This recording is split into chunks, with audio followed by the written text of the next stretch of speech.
Hello my dear students, welcome back to my YouTube channel dear students WBBSA. So guys, आज हामी जुन चाहिँ trigonometry को continue class गर्ने छौं। अस्ति पहिला जुन चाहिँ गरेर छोडेको थियो त्यहाँदेखि continue exercise 23.1. I have draw a right angle triangle ABC whose hypotenuse AB is equals to 10 cm, base BC is equals to 8 cm and perpendicular AC is equals to 6 cm. Let us determine the value of sine and tangent of angle ABC with respect to angle BC त हामीले sine र tangent को value निकाल्नु पर्छ र सबैजनालाई म यो सजेस्ट गर्छु यो एक्सरसाइज गर्नु भन्दा अगाडि जुन चाहिँ यो प्रब्लमहरु हामी गर्ने छौं अब यो भन्दा अगाडि जुन चाहिँ ट्रिगोनोमेट्री को इन्ट्रोडक्टिभ क्लास थियो जुन चाहिँ मैले यो ट्रिगोनोमेट्री को फर्मुलाहरु जति पनि छ त्यो सबै डिराइभ गर्नुदेखि लिएर सबै सिकाएको छु र त्यहाँनिर मैले मोस्टली 100% फर्मुलाहरु लेखिदिएको छु। यदि कुनै छुटेको छ भने म एक्सरसाइज गर्दाखेरि त्यो पनि भन्ने छु। त्यसैलागि त्यो फर्स्ट अफ अल त्यो भिडियो हेरेर मात्र यो एक्सरसाइज तिर गए भने राम्रोसित कन्सेप्ट बुझ्छ। So let's continue solution. First of all के खोज्नु भनेको छ, since sin of angle B is equals to perpendicular by hypotenuse, यो हामीलाई थाहा छ। this is equals to यो फर्मुला हो sin थीटा निकाल्ने। यहाँ theta with respect to angle B यो सित गरेको छ, त्यही लागि हामी sin of angle B लिँदै छौं। perpendicular 6 by hypotenuse 10, यसलाई कट गर्दा कति हुन्छ 3/5, 2 3 जा 6, 2 5 जा 10। सिन्स अर्को के खोज्नु भनेको छ, tan of angle B,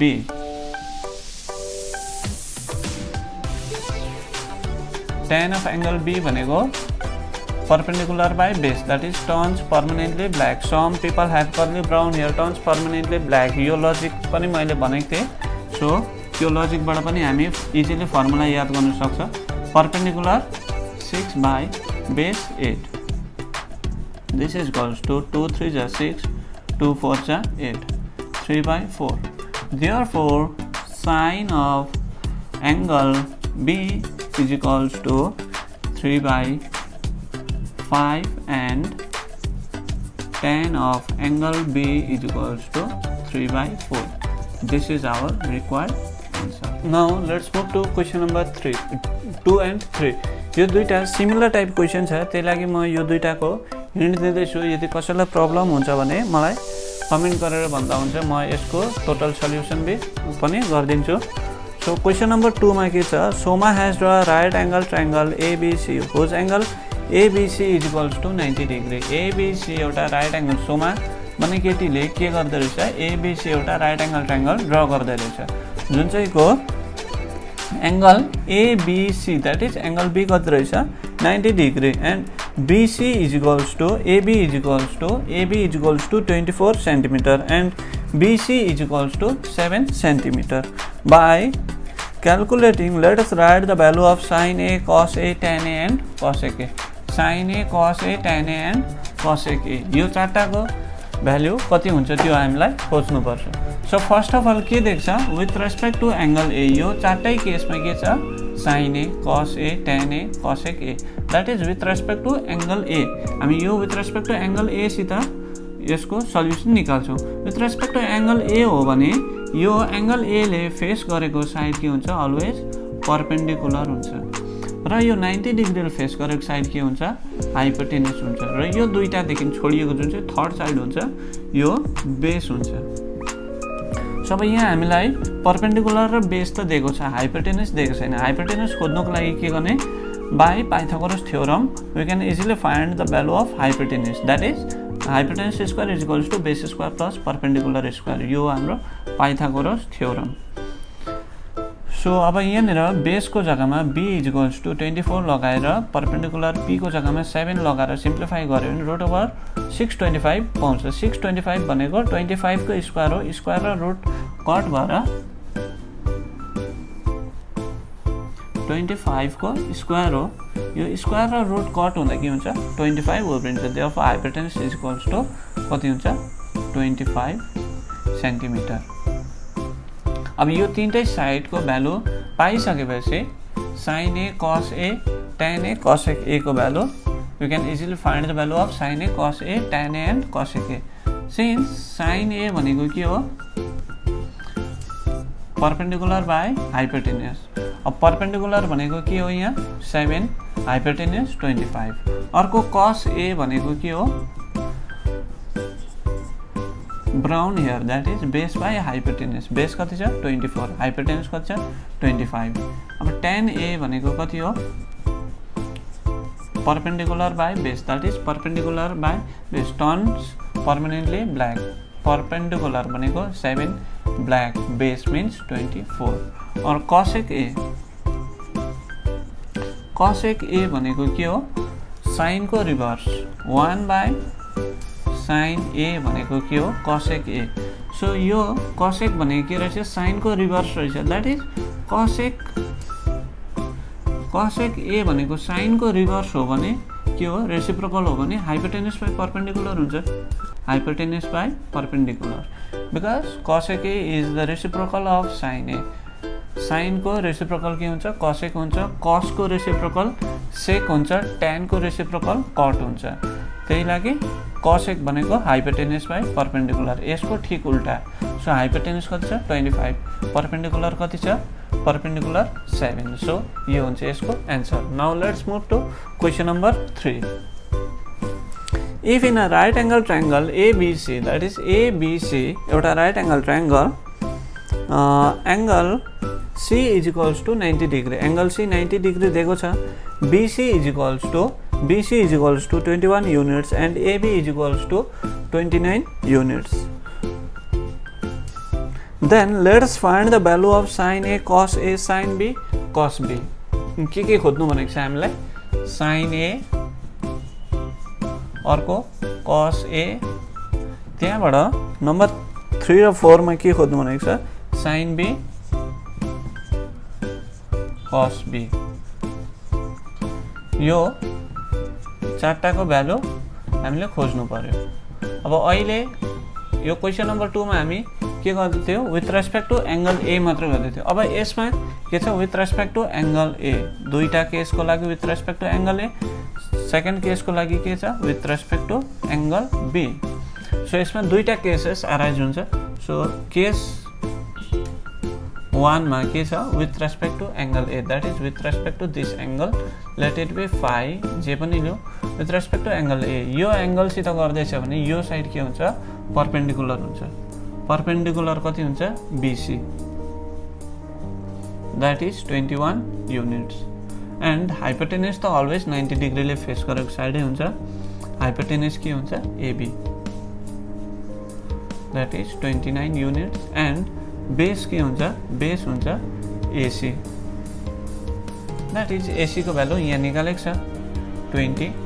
यो सिम्पली यसकै यहीँबाट डिराइभ भएको फर्मुला हो। यो बेसलाई अगाडि ल्यायो भने के हुन्छ साइन चेन्ज हुन्छ। इज इक्वल्स टु को पछाडिकोलाई अगाडि ल्याऊ या अगाडिकोलाई पछाडि लैजाऊ जे गर्दा पनि साइन चेन्ज हुन्छ। यदि यसलाई उता लग्यो भने माइनस हाइपोटेन्युस स्क्वायर हुन्छ, यसलाई अगाडि ल्यायो भने minus base square minus perpendicular square यस्तो हुन्छ। त्यही लागि perpendicular square is equals to यसलाई अगाडि ल्याउँदैछ। सो बेसलाई अगाडि ल्याउँदा के हुन्छ hypotenuse square minus base square. यो यसकै यहाँबाट डिराइभ भएको फर्मुला हो। सो हाइपोटेन्युस भनेको यहाँनिर 29 छँदैछ, बेस भनेको 21। यो लगाएर हामी AC को भ्याल्यु निकाल्नु सकिहाल्छ। So AC is equals to 20। यो साइड कति रहेछ 20 units. So 20 units. Now case 2 मा के हुन्छ with respect to angle B। यो सेकेन्ड केसको लागि यो case 2 with respect to angle B गर्दाखेरि हाइपोटेन्युस त अलवेज 90 डिग्रीले फेस गरेको side that is AB।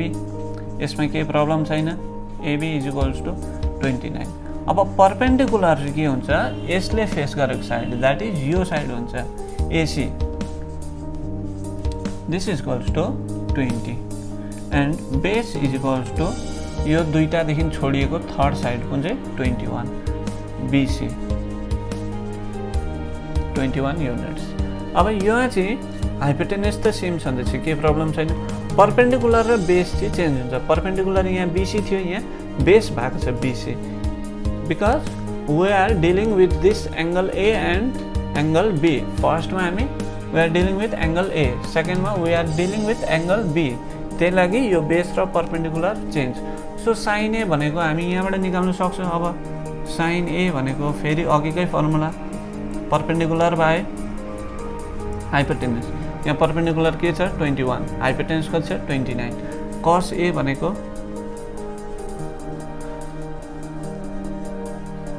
Base by hypotenuse, that is base 20, hypotenuse 29। अब यो सेकेन्ड केसको लागि sine B is equals to perpendicular by hypotenuse, that is perpendicular 20 by hypotenuse 29, 20 by 29। अब अर्को कस B, कस B भनेको के हो? कस B भनेको बेस बाई हाइपोटेनस, बेस भनेको कति हो 21 by 29. This is our required answer. Now question number 4, that is, if cos theta is equals to 7 by 25, then let us determine the value of all trigonometric ratios of angle theta. So यहाँनिर के देख्छ, cos theta को value दिएको छ हामीलाई 7 by 25। cos theta भनेको के हो? Base by hypotenuse, curly brown here, cos theta base by hypotenuse, यो cos theta। देन अरू जति पनि उब्रेको ट्रिगोनोमेट्रिक रेसियोहरू छ एक्सेप्ट cos थीटा सबको भ्यालु निकाल्नु भनेको छ। सो जम्मा कतिवटा हुन्छ ट्रिगोनोमेट्रिक रेसियो? 6 वटा। बेस दिएको छ, हाइपोटेनस दिएको छ। अब यहाँबाट हामी पर्पेन्डिकुलर निकालौँ। फर्स्ट पर्पेन्डिकुलर निकाल्नुको लागि यो perpendicular is equals to root over hypotenuse square minus base square, यो फर्मुला। सो हाइपोटेनस भनेको 25 स्क्वायर माइनस 7 स्क्वायर, यसलाई सिम्प्लिफाई गर्दा पर्पेन्डिकुलर कति पाउँछ 24। यो क्वेसनलाई सल्भ गर्नुको लागि 2-3 वटा मेथडले हामी सल्भ गर्न सक्छौँ, तर सबैभन्दा इजी कुन चाहिँ हुन्छ?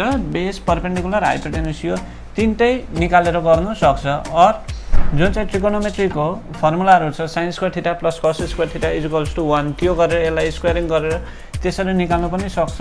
र अर्को मेथड कुन चाहिँ हो? सबभन्दा इजी मेथड म सिकाउँदैछु।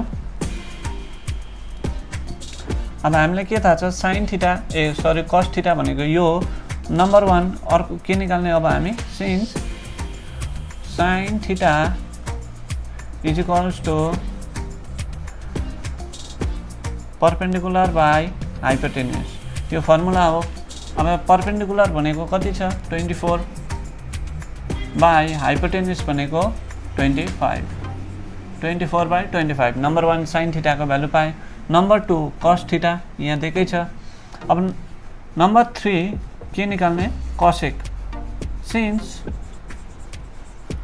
COSEC cosec theta is equals to reciprocal of sine theta, that is 1 by sine theta. 1 by sine भनेको हाइपोटेनस बाई पर्पेन्डिकुलर, यो हुन्छ।